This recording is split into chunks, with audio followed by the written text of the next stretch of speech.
নমস্কার, কেমন আছেন সবাই? ম্যাক্স ভিডিও নতুন একটা ব্লগে আপনাদের সকলকে স্বাগত জানাই। আজ 29 জুলাই, মঙ্গলবার। এখন বাজে সকাল 9টা। এখন থেকে আমি আমার আজকের ব্লগটা শুরু করছি। আমরা সবেমাত্র স্কুলে এসে পৌঁছালাম। তুলতুল এখন এই 4-5 মিনিট মতন ঝুলা ঝুলবে, তারপরেই ক্লাসে যাবে।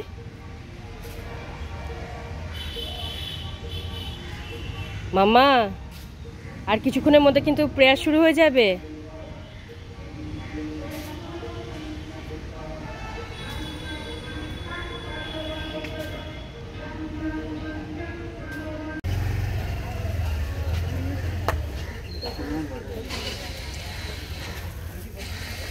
और ओल भी एक पाव दे दीजिएगा। এখন বাজে 9:30 আর তখন তুলতুল স্কুলের পার্কে 5-7 মিনিট মতন ঝুলা ঝুললো। তারপর ওকে ক্লাসে পৌঁছে দিয়ে কিছু সবজি বাজার করে আমি কিছুক্ষণ আগেই বাড়ি ফিরলাম।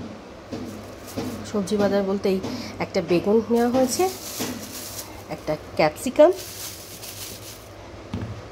পটল, কচু আর ওল, সবই ওই 250 গ্রাম করেই নিয়েছি। বর্ষাকালে এমনিতেও সবজি মানে ফ্রিজে রাখলেও যেন কেমন একটা হয়ে যাচ্ছে। আর এবার আমি ছাদে যাব জামা কাপড়গুলো মেলতে। জামা কাপড়গুলো মেলে এসে তারপর আমার জন্য ব্রেকফাস্ট বানাবো।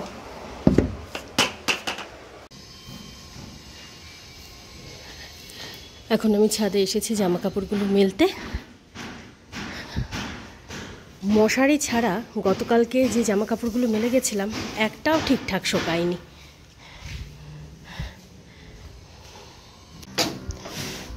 তখন ছাদে জামা কাপড়গুলো মেলে ঘরে এসে এখন আমি আমার জন্য ব্রেকফাস্ট বানাচ্ছি। আজকে আমার জন্য ব্রেকফাস্টে বানাচ্ছি রুটি আর বেগুন ভাজা। বেগুন ভাজাটা আগেই বানিয়ে রেখেছিলাম। আর এখানে দুধটা জাল হচ্ছে। আর আজকে দুপুরে আলু, বেগুন আর কচু দিয়ে ঝোল করব, তাই আলু, বেগুন আর কচুটা কেটে ধুয়ে রেখেছি।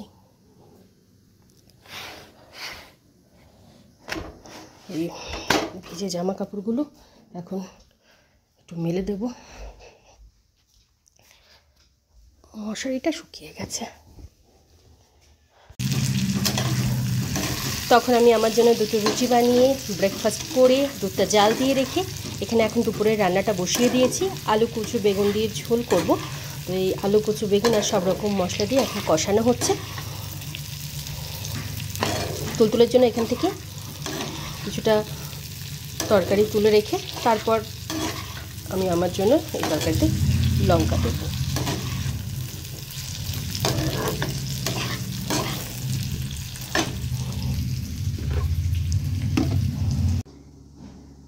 তখন আলু, কচু, বেগুনের ঝোলটা বানিয়ে তুলতুলের জন্য আলাদা করে তুলে রেখে এই ঝোলটাতে আবার শুকনো লঙ্কা ফোড়ন দিয়ে একটু সাঁতলে নিলাম। আর ভাতের জন্য চালটা ভালো করে ধুয়ে ভিজিয়ে রেখেছি, আর ওর মধ্যেই তুলতুলের জন্য একটা ডিম দিয়ে রেখেছি। আর আজকে ভাবছি দুপুরে একটু ছোলার ডালে বড়া করব, তাই ওই 3-4 চামচ মতন ছোলার ডাল ভিজিয়ে রেখেছি। পরে এটা বেটে ওই খেতে বসার আগে বড়াটা বানিয়ে নেব। আর হাতে একটু সময় ছিল বলে এখন এই ঘরটা একটু গুছিয়ে পরিষ্কার পরিচ্ছন্ন করে রাখছি। যদিও কোনো লাভ নেই, ওই কিছুদিনই থাকবে, তারপর তো যে কাজ সেই হয়ে যাবে। তাও যার যেটা স্বভাব, মানে আমি অগোছালো একদম দেখতে পারি না, তাই বলে যে সব কিছু গোছানো থাকে তা না, চেষ্টা করি যতটা গুছিয়ে রাখা যায়। এখন বাজে 12:35 আর তখন এই ঘরটা ভালো করে গুছিয়ে পরিষ্কার করে তুলতুলের জন্য লেবুর রসটুকু বানিয়ে রেখে আমি রেডি হয়ে গেছিলাম তুলতুলকে স্কুল থেকে আনতে। স্কুল থেকে আমরা কিছুক্ষণ আগেই ফিরলাম। ফিরে দুজনেই হাত মুখটা ধুয়ে ড্রেসটা চেঞ্জ করে নিয়েছি। এদিকে সবেমাত্র ভাতটা বসালাম। এবার তুলতুলকে লেবুর রসটা খাইয়ে দেবো। কি মুখে দিচ্ছিস মা? কিছু মুখে দিও না, ছি ওটা নোংরা না, মুখে দিতে নেই বাবা। না জুস, এসো তুই একটু খেল, আমি ডালটুকু বেটে তারপর তোকে খাইয়ে দিচ্ছি।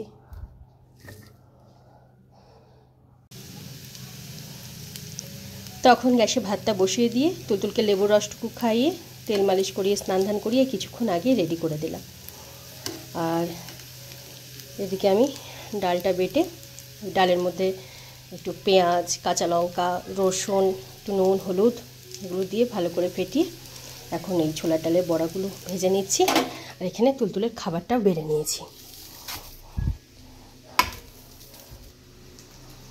বড়াগুলো ভাজা হতে থাকুক, ততক্ষণে তুলতুলকে লাঞ্চটা করিয়ে দিই। বাবা হ্যান্ড ওয়াশ করে শোমা। হ্যাঁ হ্যাঁ অমলেট বানাচ্ছে, অমলেট। হ্যাঁ হ্যাঁ মামাকে খাইয়ে দিচ্ছে। চলো হ্যান্ড ওয়াশ করে শোমা। তখন একদিকে গ্যাসে বড়াগুলো ভাজা হচ্ছিল আর ওদিকে তুলতুলকে লাঞ্চটা করিয়ে দিলাম। আর লাঞ্চ করানোর পর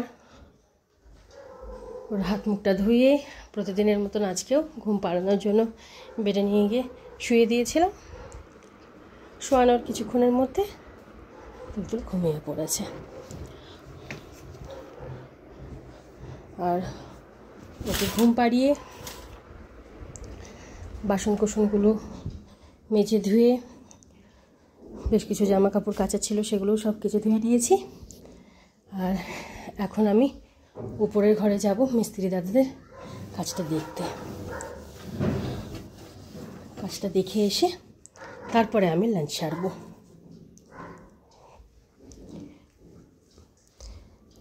এই জামা কাপড়গুলো নিয়ে গিয়ে ছাদে মেলে দেবো।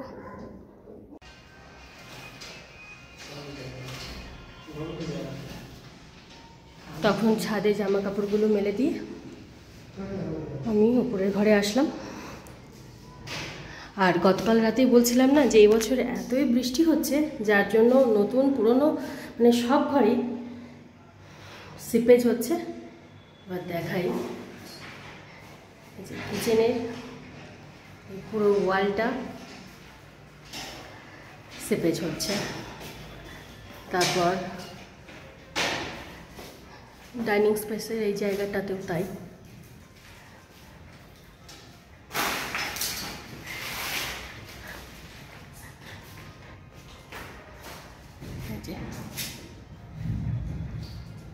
এই জায়গাগুলোতে আরও আছে।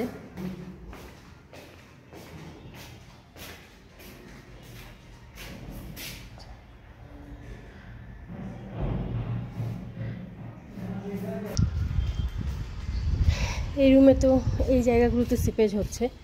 আর এদিকের রুমটায় এই যে পুরো দুটো ওয়াল, মানে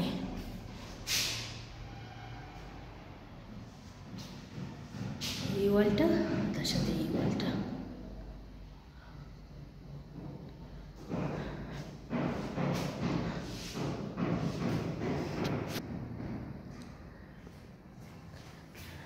এই হলো উপরের ঘরের পরিস্থিতি।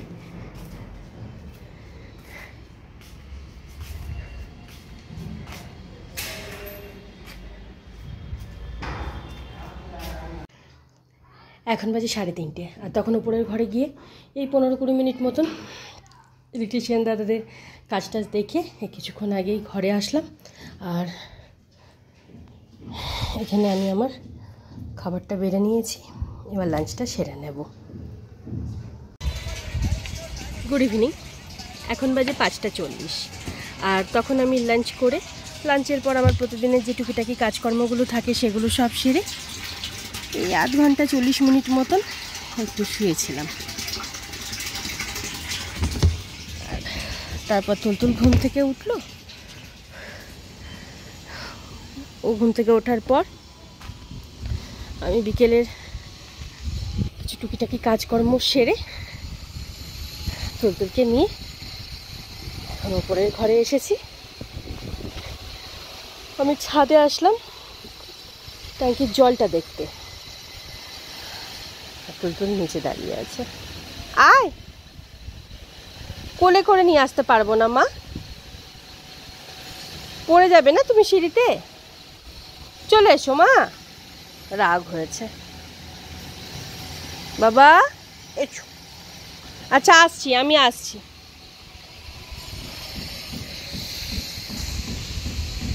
দাঁড়া, এই তো আসছি। বললাম আয়। এই সিঁড়িতে কোলে করে ওঠা যায় না মা।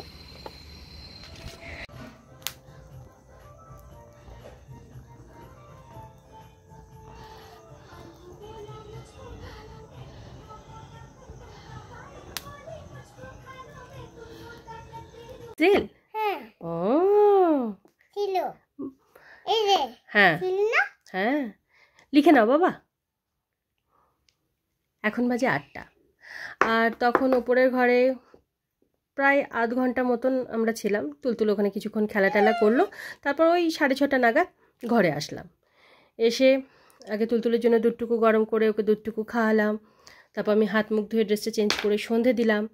বিকেলে যে কাজগুলো বাকি ছিল সেগুলো সব সেরে এই 5 মিনিট আগেই তুলতুলকে নিয়ে পড়াতে বসিয়েছি। আর ওকে পড়াতে বসানো মানে তো আগে সব খেলনা মেলনা নিয়ে চারিদিকে ছড়াবে ছেটাবে, তারপরে বসবে। নে বাবা নে, এই যে। আগে ঝটপট লিখে নে, তারপর খেল। হ্যাঁ মামা।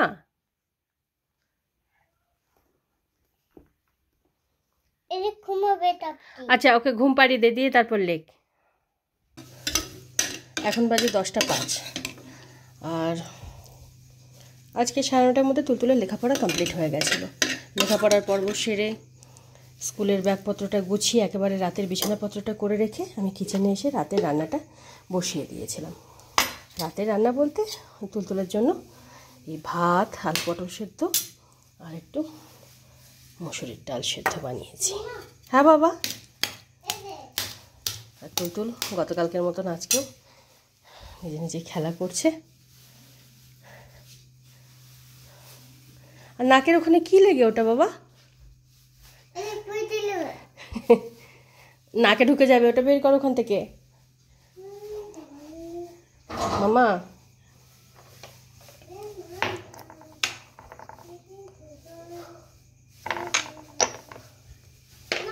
হ্যাঁ বল।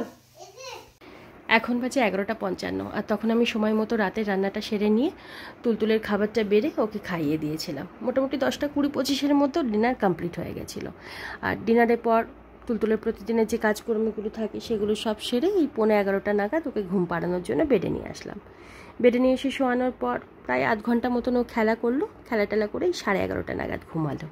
ওকে ঘুম পাড়িয়ে আমার রাতের কিছু কাজই বাকি ছিল, সেগুলো সব সেরে আমি সবেমাত্র বেডে আসলাম। অন্যান্য দিন তুলতুলকে ঘুম পাড়িয়ে মশারিটা টাঙিয়ে দিয়ে তারপরে আমি যাই রাতের কাজকর্মগুলো সারতে। তো আজকে দেখলাম তুলতুল ঘুমিয়ে যাওয়ার পরেও মাঝে মাঝে উসখুস করছিল। তাই ভাবলাম তখন যদি মশারিটা টাঙাই, হট করে যদি আবার ঘুম থেকে উঠে পড়ে তাহলেই মুশকিল। তো একটু ডিপ ঘুমাক, তারপরেই মশারিটা টাঙাবো। আর তুলতুলের বাবা যেহেতু এখন কিছুদিনের জন্য বাড়িতে নেই, তাই আমিও চেষ্টা করছি এই সময়ের মধ্যে কিছু বাড়তি কাজ সেরে ফেলার। এমনিতেই তো সংসারে কাজের শেষ নেই, মানে বাড়তি কাজ যে করবো সে সময় পায় না। আজকে যেমন ওই ঘরটা পরিষ্কার করলাম। এমনিতে প্রতিদিন ঘর ঝাড়া মোছা তো হয়, কিন্তু ডিপ ক্লিনটা হয় না, তো আজকে একটু ডিপ ক্লিন করলাম। আসলে তুলতুলের বাবার অফিস শুরু হয় 10:30-11টা থেকে, আর অফিস শেষ হতে হতে রাত কোনো দিন 8টা, 8:30, 9টা বেজে যায়। মাঝে মাঝে ব্রেক থাকে ঠিকই, কিন্তু ওই ব্রেকের মধ্যে মানে ওনার যখন ব্রেক থাকে তখন আমার এদিকে কাজ থাকে। তো তখন আমি এদিকের কাজ সারবো না ঘর দৌড় একটু ডিপ ক্লিন করবো। তো আজকে হাতে কিছুটা সময় ছিল বলেই ওই ঘরটা একটু ঠিকঠাক করে পরিষ্কার করলাম। তবে পরিষ্কার করে খুব একটা লাভ নেই। তবে ওই দুপুরবেলাই বলছিলাম না, তুলতুলের বাবা এক্ষেত্রে বলেন যে ঘরদোর গুছিয়ে রাখার থেকে অগোছালো থাকলে ওনার সব জিনিসপত্র খুঁজে পেতে সুবিধা হয়। মানে গুছিয়ে রাখলে উনি খুঁজে পান না। আর আমার স্বভাব একটু গুছিয়ে রাখা, একটু পরিষ্কার করে রাখা চেষ্টা করি। সব ক্ষেত্রে হয়ে ওঠে না, মানে সমস্ত সময় যে একদম ঝকঝকে তকতকে থাকে তা নয়, তবে চেষ্টা করি। আমার দিদুন একটা কথা বলতেন যে অতি বড় সুন্দরী না পায় বর, আর অতি বড় ঘরণী না পায় ঘর। তো আমার ক্ষেত্রে সেই দশা হয়েছে।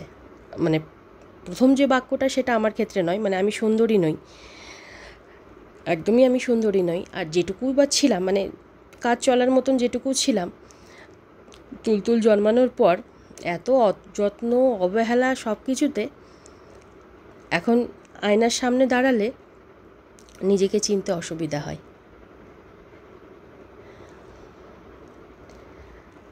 আর ঘরদোর যেহেতু একটু গোছগাছ করে একটু সাজিয়ে গুছিয়ে রাখার চেষ্টা করি, কিন্তু আমার দুর্ভাগ্য আমি কোনো জায়গাতেই ঠিকঠাক করে মানে থাকতে পারি না। যে জায়গাটা খুব ভালো করে গুছিয়ে রাখি, সাজিয়ে রাখি, হয়তো কোনো কারণে সেখান থেকে কিছুদিনের মধ্যে আবার চলে যেতে হয়, না আবার অন্য কোথাও, আবার সেই জায়গাটায় গিয়ে সেই জায়গাটায় পরিপাটি করে একটু ঠিকঠাক করলাম, কিছুদিন থাকার পর কোনো কারণবশত আবার ওখান থেকে অন্য কোথাও। তাই আজকে যখন ঘরদোরগুলো একটু ঠিকঠাক করছিলাম, তো দিদুনের কথাটা খুব মনে পড়ছিল। মানে এই কথাটা ছোটোবেলায় তো অত বুঝতাম না যে কী বলছে তখন, কিন্তু এই এখন মানে বুঝতে পারি যে এই কথাটার কি মানে।